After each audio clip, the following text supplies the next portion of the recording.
Sports psychology has been and continues to be concerned with the explanation of behavior of people involved in the athletic world.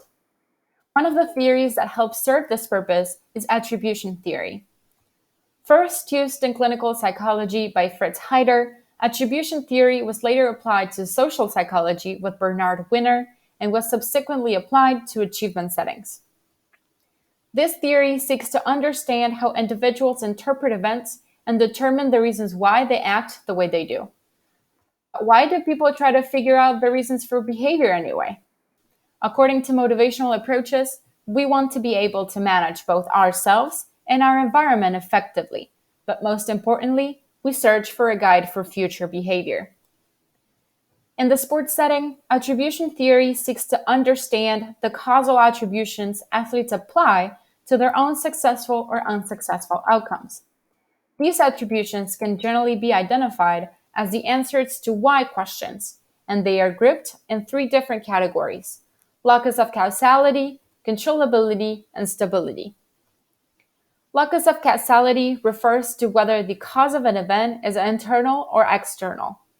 Internal means that the event originates from within an individual, and external means that the event originates from outside the individual and from the environment.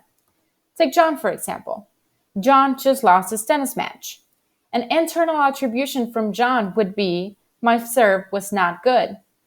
Instead, an external attribution would be, my opponent played really well. In this case, the serve is John's and John's only. His reason for losing is not only external to John, but it is also out of his control, which leads to the second attribution category, controllability. Controllability refers to whether the athlete can control the cause of an event or not. And control means that the athlete has the power to run or change something about the event. So in John's case, who just lost a tennis match, a control attribution would be, I did not practice hard enough. While an out of control attribution would be, my opponent played really well. Sound familiar? Sure, because this statement is also an external attribution.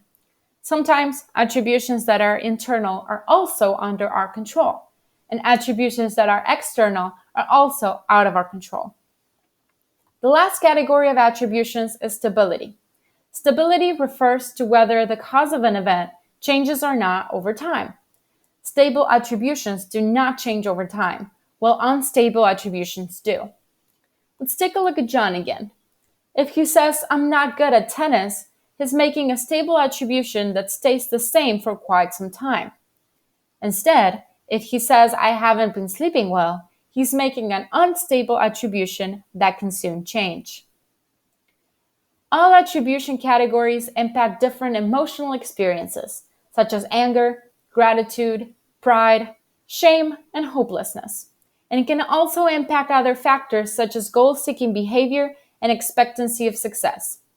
The causal attributions athletes make are also influenced by personality traits, experience, and social relationships. As attribution theory seeks to understand perceived reasons for success and failure, its use in sports psychology is key for evaluating outcomes, facilitating adaptive thinking and emotional patterns, and understanding motivation. Ideally, we want athletes to make internal, unstable, and controllable attributions. This way, we can identify the behavior changes that need to happen, that are doable and reachable in order to elicit successful outcomes in sport.